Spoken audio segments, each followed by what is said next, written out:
Christina Byron. You're watching Black Tea News.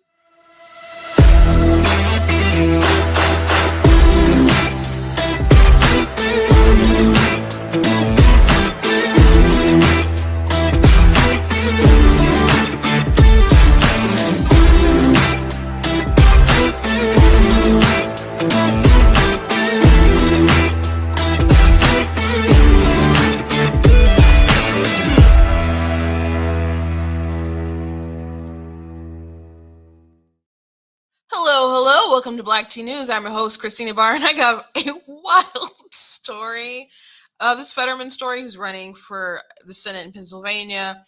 It's crazy that's a crazy race right now. Is all I have to say. But he's a Democrat running, and so he has a story in his past that when he was married, he chased down a black guy with a shotgun, and he was an innocent jogger. Like, he totally did an illegal thing. He totally racially profiled. Bad person. And the Republicans are pointing it out. I don't know if they're pushing it to the extent that they really should be pushing it. Because I would think people care more about that than apparently him not being fully there after having a stroke. But Timcast did fabulous reporting, just asking his supporters about the incident, and their responses were amazing. And I don't want to mean amazing good, but I mean just amazing. Something to behold. The kind of answers they gave. Even Fetterman's answers around what happened is really bizarre, because he obviously did a bad thing, but he won't even admit that he wouldn't do the same thing again. And it's just a total I don't want to take accountability thing. So I've got to show you some of it. I'm not going to show you. I think they have a longer video on Timcast that you guys can check out. So go ahead and you can watch the full thing later. But I'm going to show you at least the clip that I saw. That is just absolutely stunning, absolutely amazing. Also, Kamala Harris said something that was pretty remarkable today. That is all the rage with the memes and on the social media. So about North Korea, I don't know if you guys know already, but apparently we're great friends. Great friends, allies, according to her. Before we jump into everything today, I want to encourage you guys to go to blacktnews.com, check out different content on my website. Make sure you're dropping your email on there so you can get different updates when I send out those emails and so on. Make sure you follow me across all my different social media platforms on Facebook, Instagram, YouTube, TikTok, etc. All my handles are at Black Tea News, black like the color, tea like the drink. And the only one that's different is Twitter. That one's at True Black Tea, and that's also my backup Twitter account. So all my links are pretty much in the description if you're watching on Facebook and YouTube. And just because you like watching on Facebook, please go ahead and subscribe on YouTube. That does help, having those numbers across the board. So make sure you're just subscribe multiple places. And if one day I'm on a timeout in one place, which that's happened on Facebook before. One time I had a 2-week hiatus because they didn't like some of the stuff that I had to say. Stuff that wasn't untrue, but the overlords are evil. And then I had to just stream on Facebook. So just make sure that you're following across the different platforms so you don't miss a thing. And also, if you like what I do here, please consider leaving a donation at blacktnews.com. It costs to stream, it costs to run my website, it costs to travel, it costs to run my software, it costs to when I do a little fancier video and it's got different kind of graphics and filters and all the other kind of stuff. Things just cost, and I'm sure that you're well aware.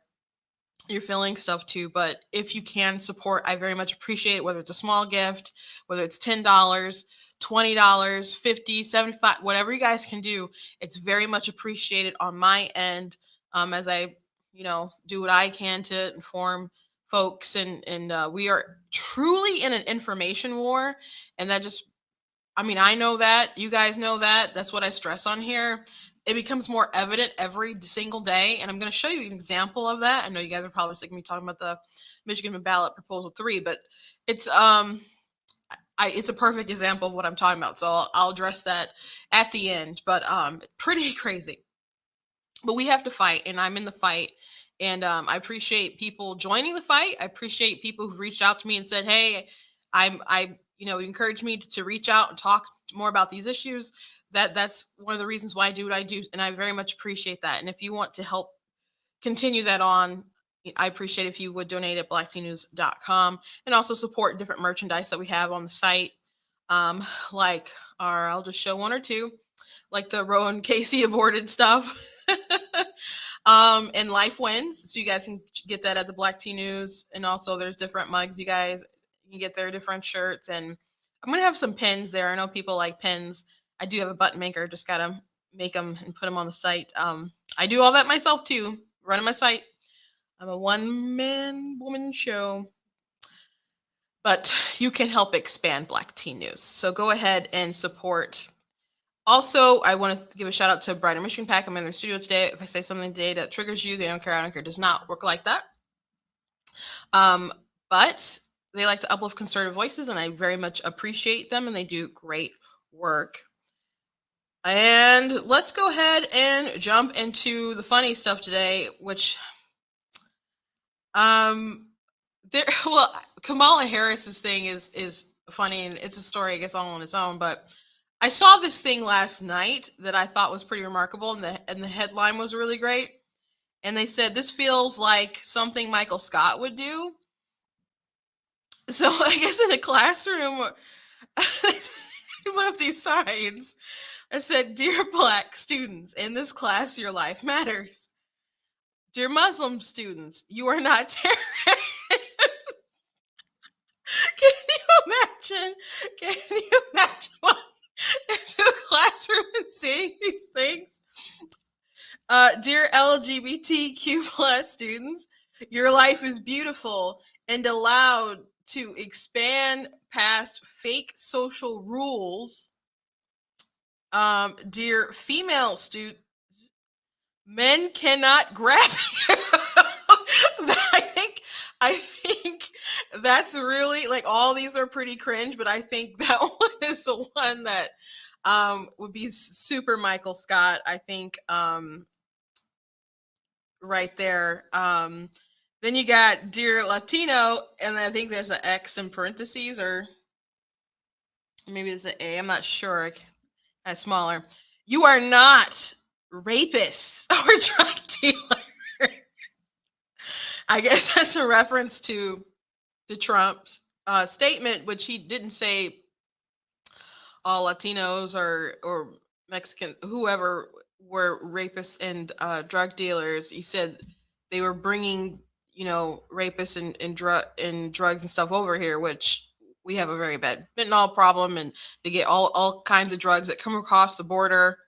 You have the cartel who pushes people through, and these coyotes and stuff who rape people along the way.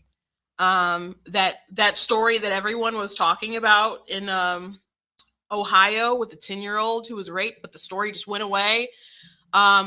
Well, it was the mother's boyfriend who was an illegal immigrant. So obviously Trump didn't assert that just because you're Latino, you are a rapist or a drug dealer. But the media really read into those lines.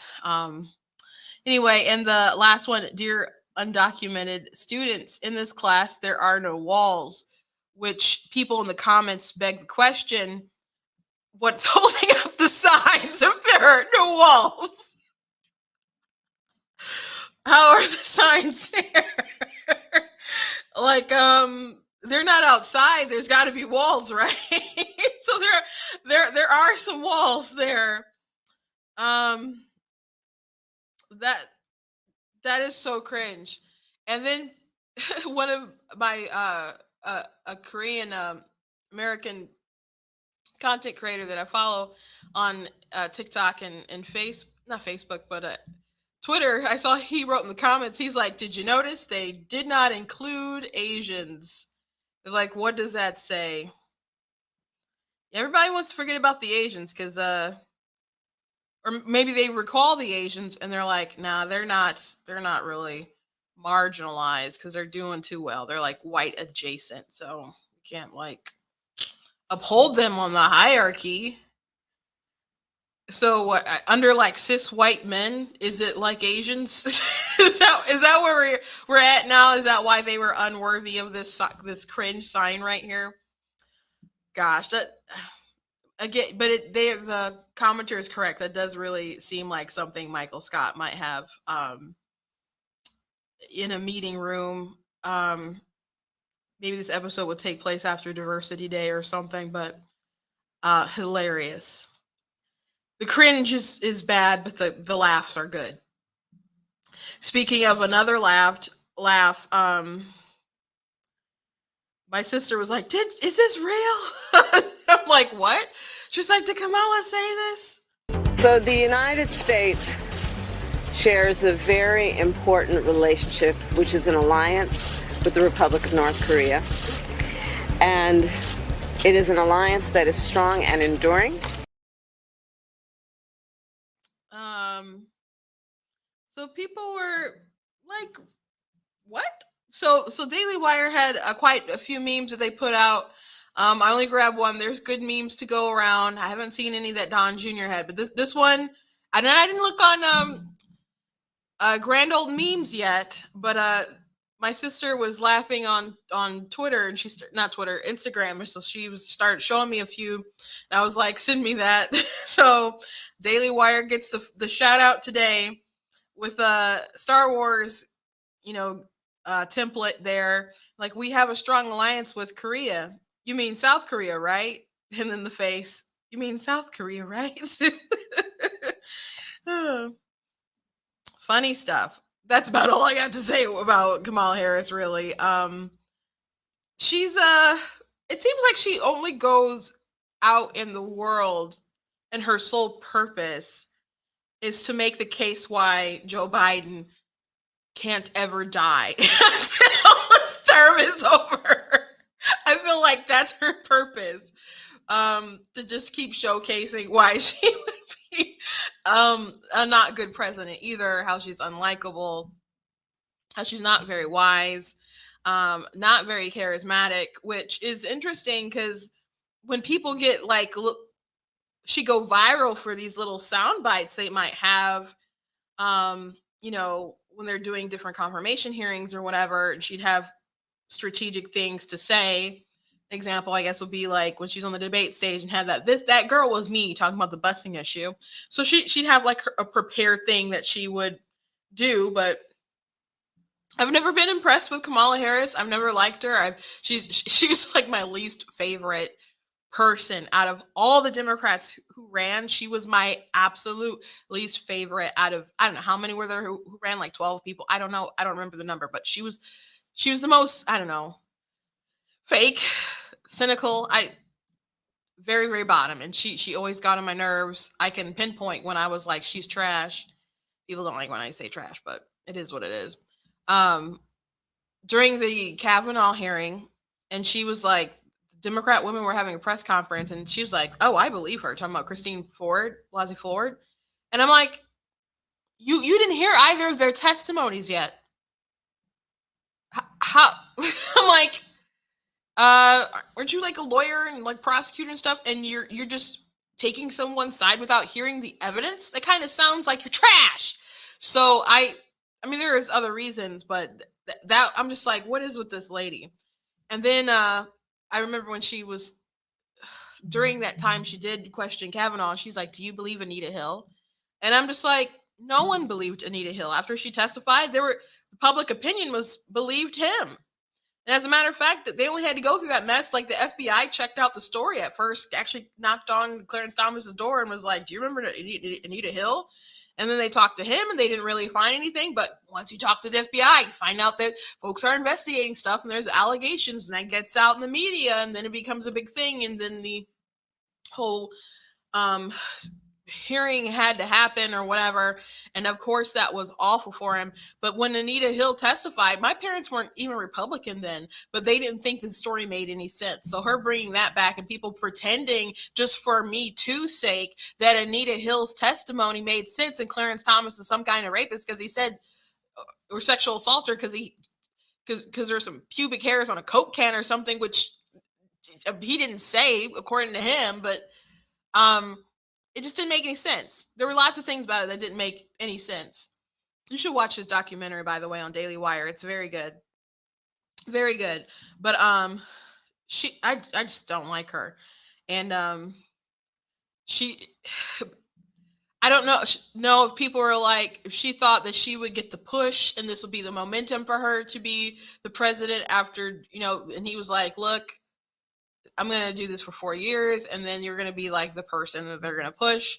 And I'm sure some people will probably make that case, but I think a lot more people will be like, she's not going to be able to do that, which will be interesting to watch, because though she had her issues with minority voters, particularly Black voters, because they're like, she was locking up people, et cetera, blah, blah, blah.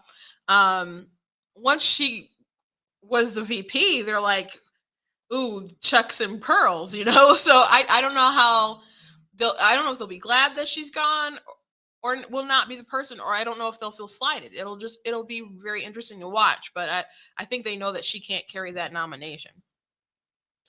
But Kamala Harris is she seems like a dimwit. Frankly, she does. Okay, let's talk about this story in Pennsylvania. So there's a race between Oz and Fetterman running for the Senate. Oz is like, from most polls I've seen, like 2 points down. So it's close, within the margin of error. Turnout, all that kind of stuff is what's going to matter, right? So, but they're in the home stretch. Fetterman has a bad record, very radical. Oz is not the most like red conservative person. I still think Trump I didn't like his pick, just to be frank. It's no secret from my end that out of like Barnett and McCormick, he was like, I'm like, why Oz?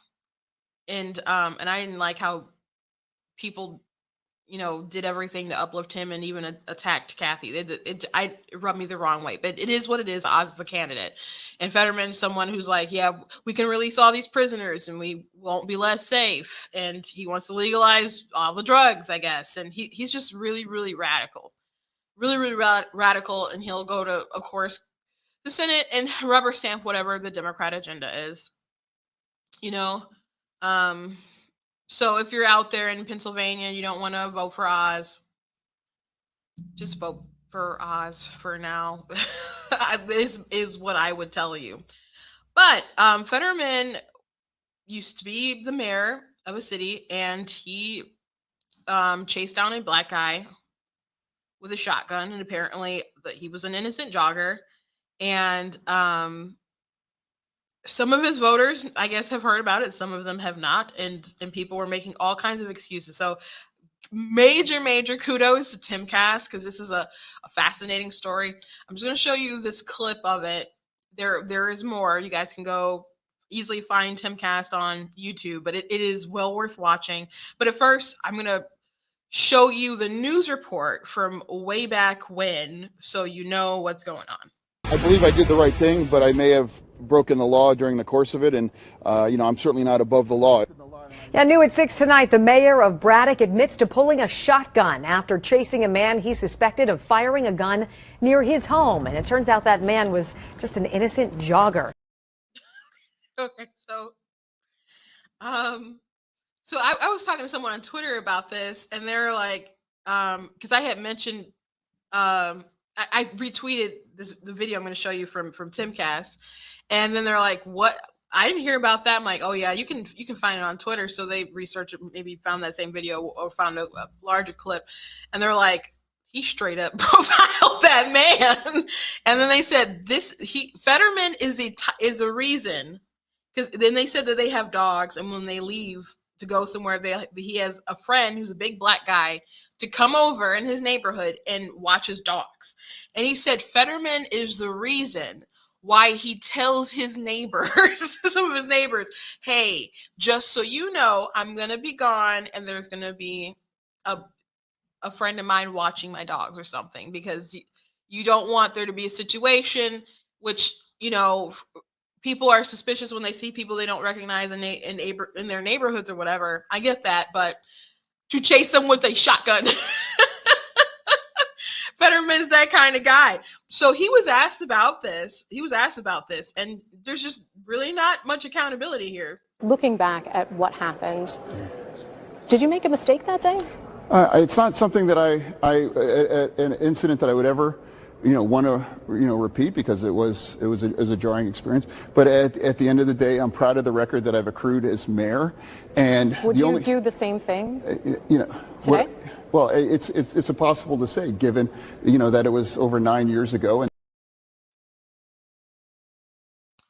it's impossible to say.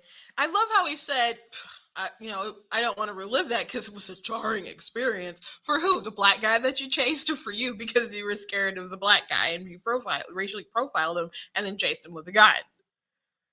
Who was it jarring for? It's kind of sound like he was the victim in that circumstance. And instead of saying, I made a terrible mistake there and I will never do that again, he's just like, who knows? Who knows? And basically, you're going to see that his voters are going to have a similar sort of attitude, and it's pretty remarkable. Now, there are folks on the right who will sometimes make all kind of excuses for stuff, and if there's a rational thing that you can say and you can put things in perspective, that's one thing, but he was blatantly wrong. He blatantly racially profiled that guy, and that guy was innocent. So you could just apologize instead of it being this big thing. Like, well, who knows? I might have to chase down another innocent jogger. So anyway, here's the video from Tim Cass, and again, major kudos. In 2013, when Fetterman was mayor. This incident in 2013 when Fetterman was mayor of Braddock, he said he heard gunshots. He grabbed his shotgun and chased after a black jogger who was completely innocent. Have you heard of this incident, and what did you make of it? I've heard of that incident, and again, these are each individual circumstances. If they were addressed at the time, they were addressed at the time. And then took his shotgun and... Hold on. So we saw that they were dressed not well. Was he really held accountable for that? No, like he might win this Senate seat. So that's amazing. We'll keep going. Chased a black jogger, confronted him with his shotgun. Did you hear that? And what do you make of that? What do I make of it? Yeah. He did what he had to do. This was an innocent black jogger, to be clear. Oh, it was an innocent black jogger? I don't know if I ever caught that part then.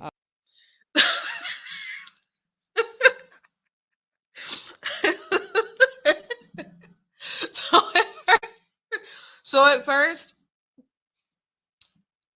she so confidently said he did what he had to do. And then it turns out, and it's not like it was a secret that he was an innocent jogger. And she's like, oh.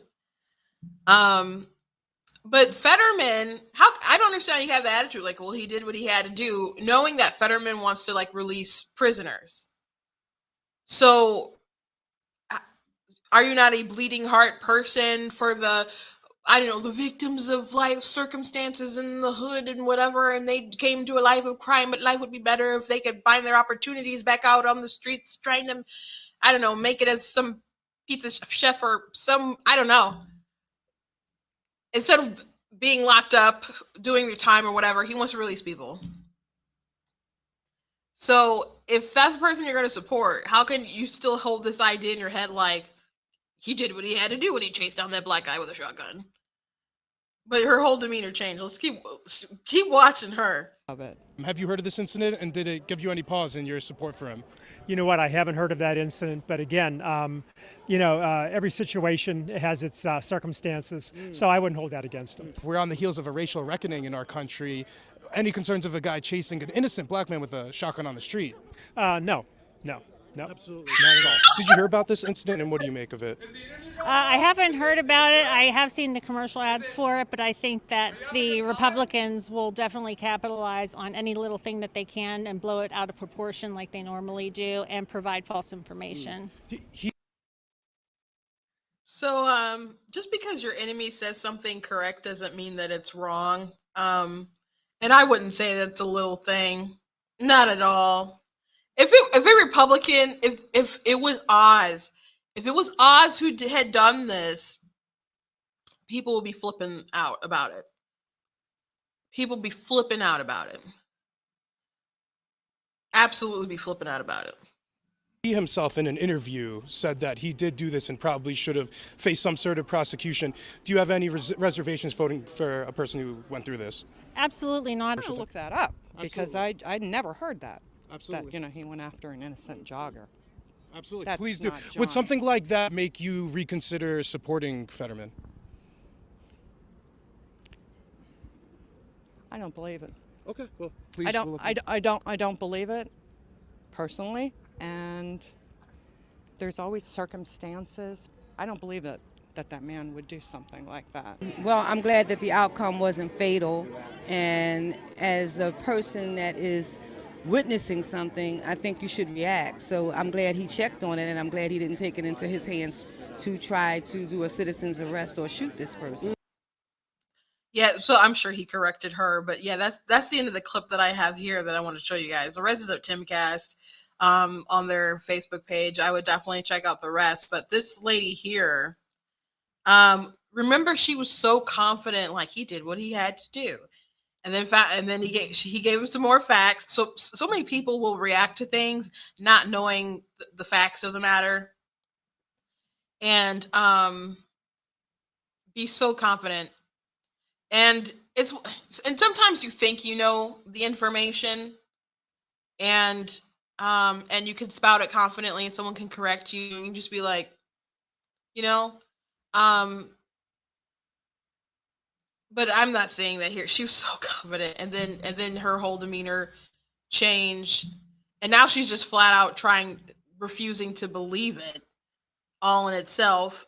I doubt she'll really look it up. I'm surprised he didn't just whip out his phone and just show her. Maybe he does in the rest of the podcast, but they're all like, well, there's certain circumstances. So the point of the whole matter is that these people are willing to make excuses for what happened here. But they certainly wouldn't do that if it was the other side. Now, again, I'm not going to pretend like folks on the right sometimes don't make excuses, but something like that would sink Republican 100%. 100%. If that was in a primary information or about a candidate, they wouldn't have got past that point. And if they did, people be like, sometimes they're like, well, we'll just let this seat go because we don't know how we're gonna deal with that for the rest of forever. Now,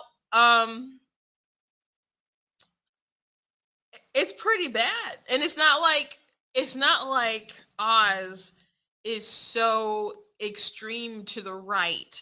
And he did get the Trump endorsement, but he's not like, I know a lot of conservative Trump people. They're not like Oz, like as far as like on the issues. He's a moderate, and that's why people are shaky on him, like for very, very conservative people. I think he'll vote red most, 95% of the time or something like that, I guess. But he's signaling some like votes that would make Republicans mad, even as he's campaigning right now and needs their votes. So it's not like Oz would be like the absolute worst thing that could ever happen to them. But Fetterman is so extreme. Yes, he will vote down the line with the folks in the Senate, but if he's going to do some messed up stuff along the way that could just wreck your state, they have high crime going on right now. It's all over the place, all over the country, and especially in these big cities where there's a lot of Democrat leadership, or pretty much exclusively, there's high crime. There's kids in Detroit who are like hijacking cars, or like 11, 12, 13 years old, or the police arresting kids. It's just crazy. But some of the videos I've seen out of like Philly are just amazing. And of course, not amazing in a good way, just get the heck out of Philly kind of way, unbelievable kind of way. And he says stuff like, let's legalize all the drugs, or even, no, I don't know if all the drugs, but he's talking about some like heroin and some really like hard stuff. and then also saying let's release more criminals, and it's not going to make us less safe. It's just not true. So so if someone is campaigning that's going to do things, it's going to make things super, super, super, super worse overall, would you, even if he's a D on your side, would you take them instead of having a moderate Republican? And I know everyone has to be a MAGA extremist, but that's not true. There's definitely shades of people. And just because Trump backed this man, because I guess he just assumed he could win, just to be frank, and he had the name ID, and then Sean Hannity and other people are like, endorse Oz. And we went along with it, and that's his guy, and he's got the nomination. Just because he has that Trump name backing on him doesn't mean that he's a MAGA extremist, which apparently everyone basically is if you don't support the Democrats and you don't go along with them. So these people are nuts. I just can't imagine being those white libs and saying that crazy stuff, because they're probably the same keyboard warrior type people who would argue online with folks and just pretend they're so virtuous and they care about the other, and who would post maybe bulletins like like the one we talked about earlier. We just show it again. Like they're probably these kind of people. I think probably, the kind of people who would argue with me online and with other Black conservatives and harp on and like they're the white saviors and stuff. And then turn around and say he did what he had to do when he chased down that Negro with a shotgun who was just an innocent bystander jogger. It's okay to be wrong. It's okay to be wrong. Fetterman could have just apologized and been like, yeah, I would never do that again. I learned a value. I've grown a lot as a person. I'll never do that again. But he didn't say that. He didn't say that. And everyone made excuses for him. But I guess that's really why he doesn't have to apologize. That's why he doesn't have to have a debate. That's why he doesn't have to do anything, because he knows that at the end of the day, these people will make wild excuses for him, and it's pretty darn bizarre. Pretty darn bizarre.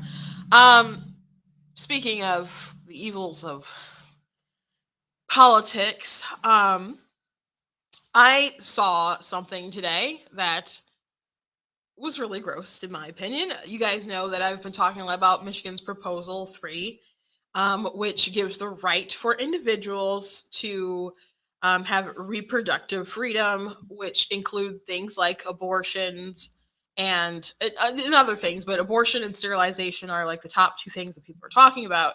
And the top thing I've been really talking about is, though you guys know I'm insanely pro-life, and not insane like a radical crazy person, but just like very, very pro-life. I've been mostly talking about the sterilization thing and the possibilities that could lead to.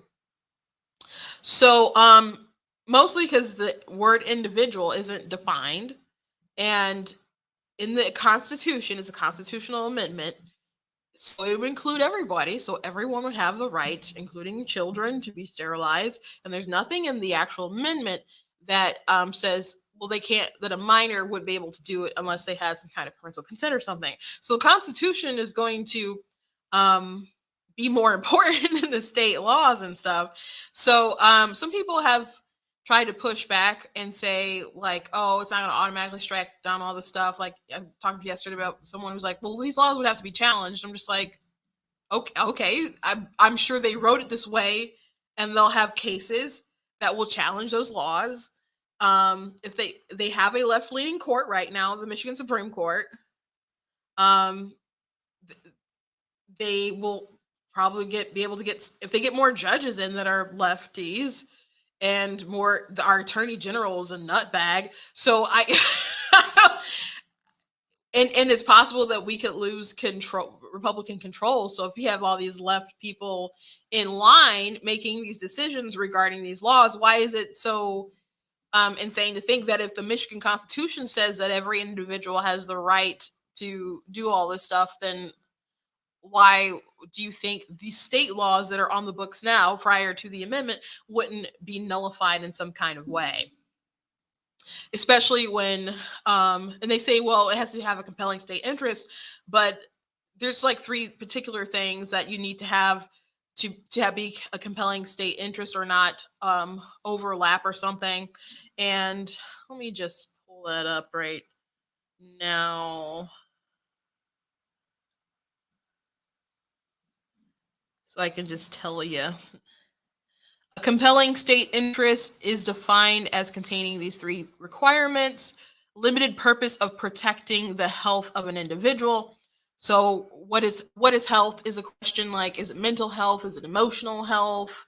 Physical, just the physical health? Um, and does that mean that law separating like taxpayer dollars from like the abortion would be repealed because um, it protects our conscience rather than that individual's health? Um, another thing requirement is that it's consistent with accepted clinical standards of practice and evidence-based medicine. I'm like, who defines the evidence-based medicine?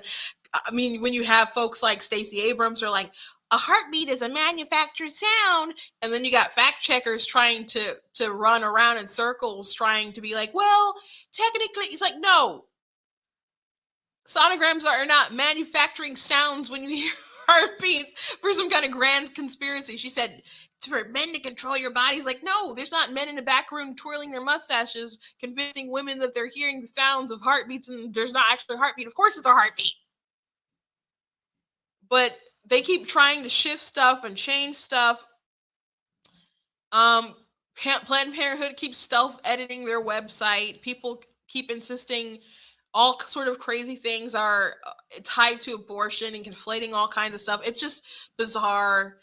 And you have like, when you say, hey, life begins at conception, people want to reject that. And it's like, well, there's studies or whatever that like 95% of biologists agree with that. And they're like, no, that's not true. And it's like, well, if you don't believe it's valuable, that's one thing. But it's like, so there's people who's drawing those standards. Like, I would rather, if they're making these laws, that we know them. But if the standards are who determines them, is it if it's Planned Parenthood, and with sterilization, is it WPATH, the trans group? Who's determining these standards? So that's a question. And the third requirement is that it does not infringe on that individual's autonomous decision making.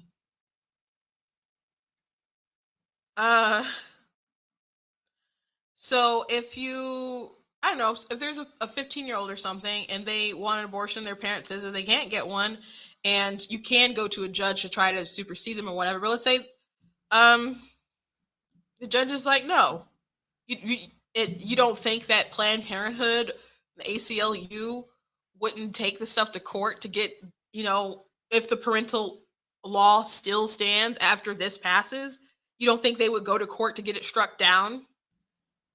Or just for the sterilization, that if there's I don't know, let's say a 15-year-old that wanted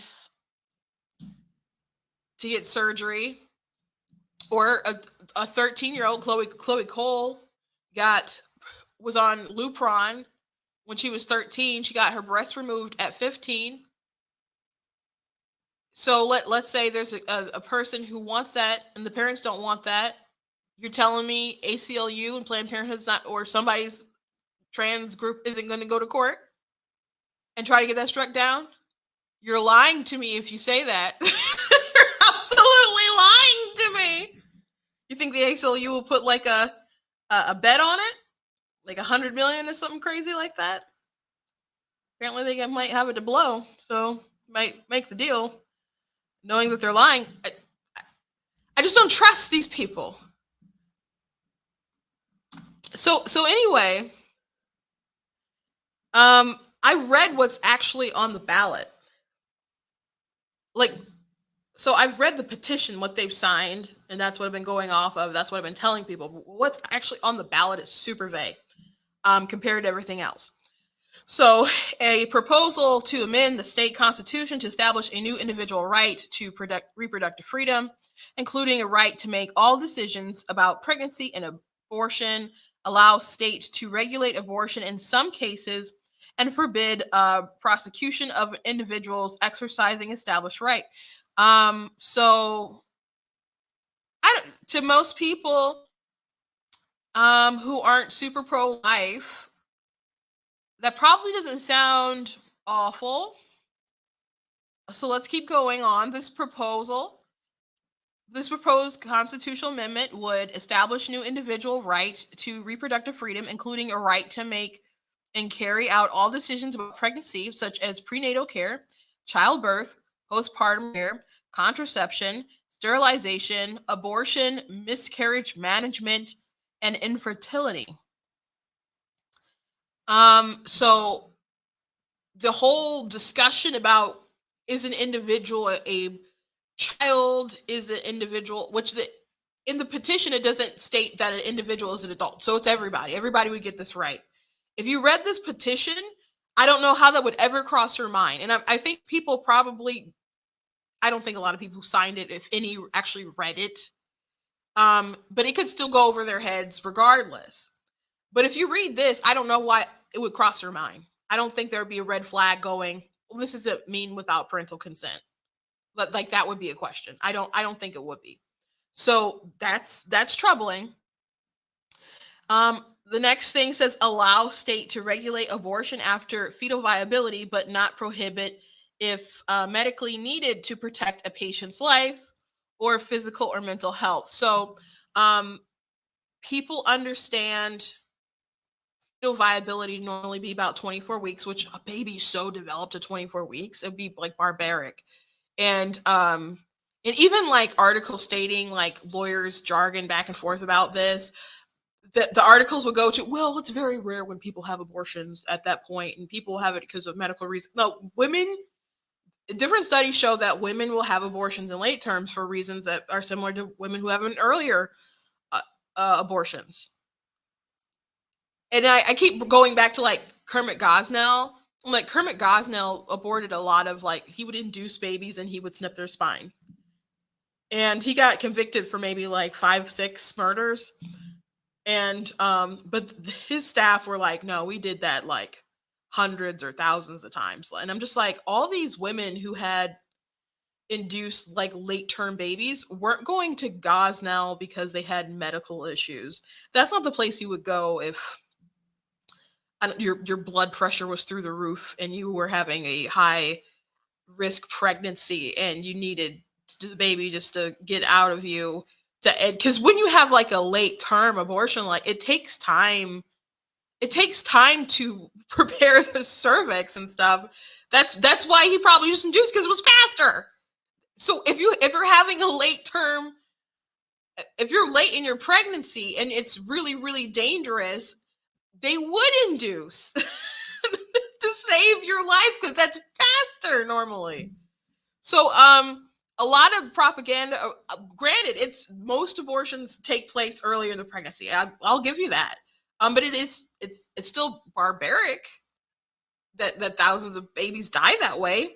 And people, there's a clinic in Maryland that's open like late term and letting people know you can get it for like any reason late term. It doesn't have to be a medical thing. So there are women out there that will do a late term. Like if you're okay with that, you just need to defend that. But people keep deflecting. It is what it is. It is what it is. And if you believe it's a woman's choice and you believe her body autonomy trumps everything, you don't deflect. Go ahead and defend your position. I think it's barbaric, and we'll go from there. But truly, though, fetal viability, it mentions this in this amendment, but fetal viability, as we understand it, is the baby's able to survive outside the womb, right? And the earliest I'm aware of babies surviving that early is 21 weeks, but most people put it at like 24. But it'll get even earlier as technology evolves, except this proposal, the definition, it defines fetal viability. It doesn't define an individual as an adult, but it defines fetal viability. Very interesting. And their definition of fetal viability is that the baby will likely survive without like extreme medical intervention. So, and not determined by a doctor, just by a healthcare professional. So that's sketchy. So we're not really talking about the understanding of 24 weeks. We could be talking about beyond that. Okay? Especially if you're a medical professional from Planned Parenthood says so. And by the way, the exceptions for like, oh, she can have an exception if it's after fetal viability, if a healthcare professional says so. It doesn't say doctor either, and it doesn't say licensed therapist or psychiatrist or something. So if her, I don't know, social worker says that she could get an abortion, but some lawyers push back and say that's a pretty stuff like that is really a ridiculous reading of the law or whatever. But why didn't you write a good law? How about that? Why didn't you write a good amendment to the Constitution? Or why didn't you try to pass this through the legislatures where they could have this sort of debate? But this is what's on the ballot.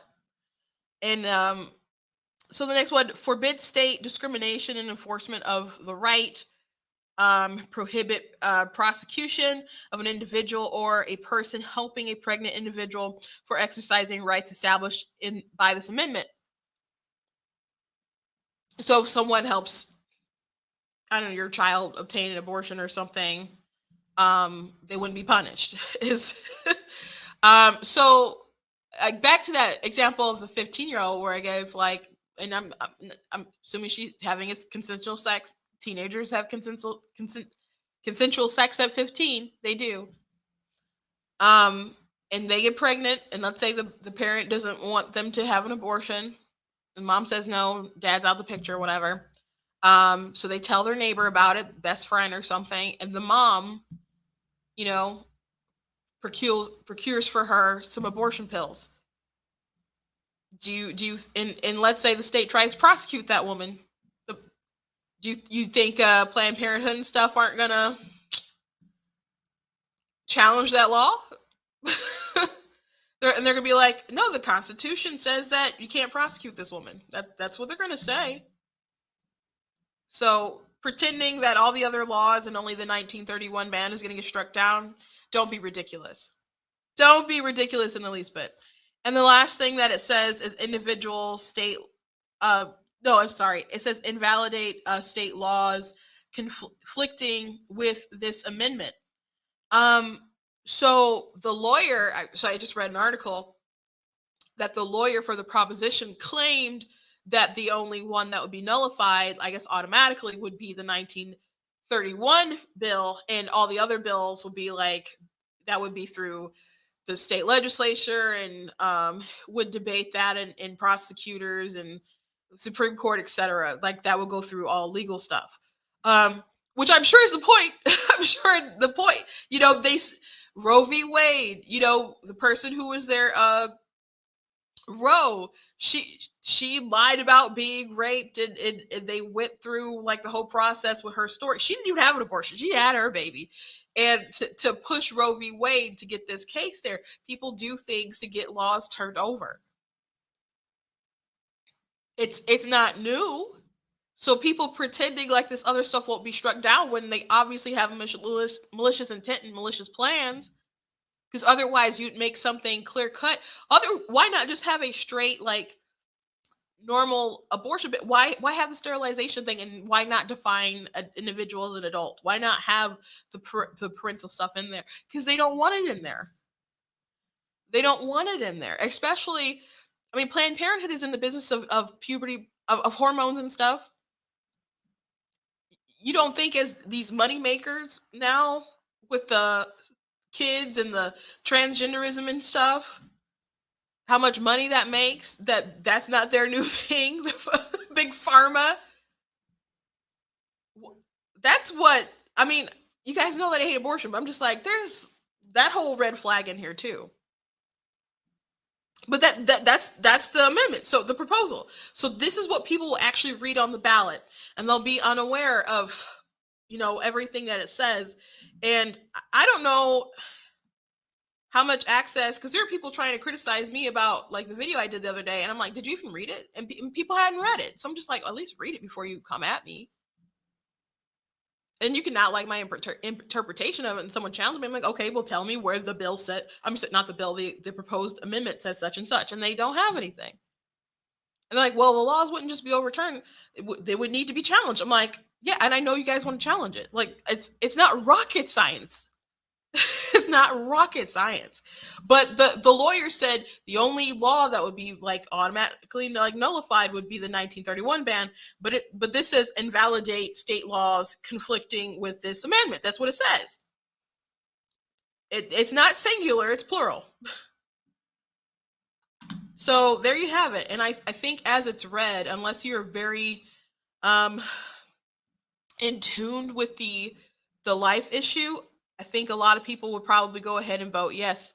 So to strike this down, it's going to require a lot of education and a lot of reach. And there's such a short amount of time. And frankly, the absentee ballots are already out. So it's one of the reasons why I'm personally, working with pastors, trying to get the word out for the churches. I have like a bit of a plan, Brighter Michigan PAC, doing kind of stuff. So check them out, donate some money so I can send out some stuff. We can send out some stuff. But I brought that up to say we are in a war, an information war. And you know how what the Washington Post keeps saying, like, democracy dies in darkness. In my opinion, how this proposal is worded is darkness. It's darkness. They don't want you to know what it all is and what the possibilities are. And they're downplaying different stuff. Are people on the right and Right to Life and other folks going like worst case scenario? Haven't we seen worst case scenarios? Like, I've in my video where I talk about like why I'm concerned, it's because there's parents across the country who have lost custody of their kids because they wouldn't affirm their gender identity, because they wouldn't let them cut off their parts or take hormones. Lost custody. People who haven't seen their children in years. Not just far-right Christians, radical feminists. We're just like, there's nothing wrong with your body. So don't tell me the worst case scenario can't happen. And our constitutions are supposed to protect our liberties and protect us from the worst case scenario. And you're like, well, it gives them the right to do all these things with their body. But it opens this doorway for kids to not be protected, for weirdos to be able to prey on them. It's just not good. And then also, in this bill, it gives no consideration of court, and it's not a bill. I keep saying bill. I'm sorry. The proposed amendment, just no moral consideration for the child. Of course there wouldn't be. Of course there wouldn't be. 24 weeks. It could be beyond that. It's just really terrible.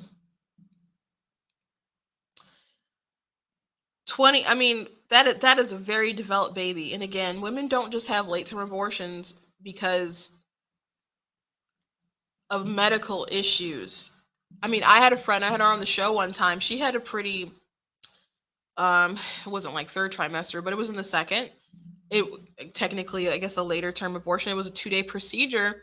And she frankly had an abortion that late because she was biding her time. She didn't know how to talk to her mom about it. And she was just kind of anxious and I don't know.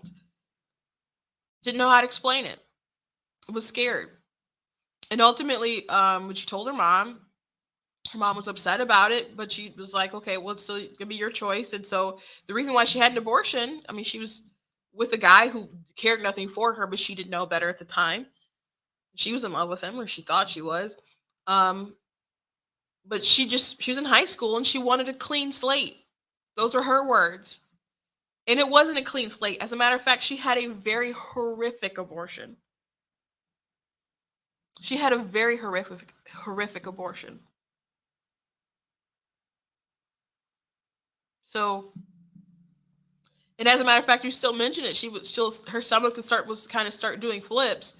because she can, I guess it's post-traumatic stress, and she can still kind of feel the remnants of the pain that she went through. She describes it as like a horror film because her anesthesia didn't work, so she could feel the doctor like tugging on her insides as he was preparing her cervix, and she just cried herself to sleep on the operating table.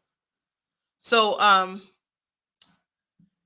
and it's funny to hear her talk about abortion because she'll just say a lot of these women are selfish and stuff, and because I guess because she knows where she was coming from, and she knows quite a few girls who made this decision out of selfishness. Now there are like horrific, heartbreaking, sympathetic stories to why women will choose to get an abortion. I still don't support taking the unborn's lives, and I would like to help find ways to help women so they don't feel the need to do this. And I think that's what we need to focus more on in society rather than trying to herd them in like cattle into Planned Parenthood. But it just seems like we're a society that's so determined to have abortions. I mean, even like I've talked about the focus on pregnancy crisis centers and attacks on them. Like there's actual attacks on them. But you have people like trying to label, say they're dangerous because they give misinformation and they prey on these women. It's like what women who are desperate and are thinking about taking the life of their child, and they say, hey, there's hope and there's help and we'd like to help you with that, and it's actually a life and it's a human. You want to hear its heartbeat? I don't think it's a bad thing. It's not a bad thing. But that's the world today for you. That's the world. Anyway, I thank you guys for watching today. If you like what I do, please consider leaving a donation at blacktnews.com/donate. It does really help, whether it's a small gift or a larger gift. I very much appreciate it. Either it costs to stream, it costs to travel, it costs to do my software, it costs, there's just costs associated with everything, which I'm sure you're aware of. And if you can, I appreciate it. If you can't, I still appreciate you watching. I appreciate you commenting, sharing, liking, tagging other people, asking them to watch as well. You're all very much appreciated. Make sure you follow me across my different social media platforms. All my handles are at Black Tea News, Black like the color, tea like the drink. The only exception is Twitter. That one's at True Black Tea. And make sure you guys check out different merch I got on my store. I'll show one or two, like the Be Better Not Bitter shirt. I love that one. And also got the cool goat hoodie and the goat t-shirts, and I do have them in different colors. So go ahead and check out the different merch and make sure you guys check out stuff frequently, see when we have different updates as well. Also, just want to mention, if you're in Michigan or like to travel or in Michiganish area and you like Comic Cons, I'm going to be at Motor City Comic Con selling some of my books. You're like, you write books? Yes, I do write books. I've got plenty of books, actually. Those are my babies. So if you can go to blacktnews.com, if you go to merchandise, there's a banner that has some of my books on it, and you click on it, it'll take you to my book website. But yeah, I will be at Motor City Comic Con. That's I think 14th, 15th, 16th of this month, and it'll be the Novi Showplace Center, and I will be in Artist Alley. Yeah, it's 14th, 15th, and 16th. So check me out there. God bless you guys, and I will catch you tomorrow.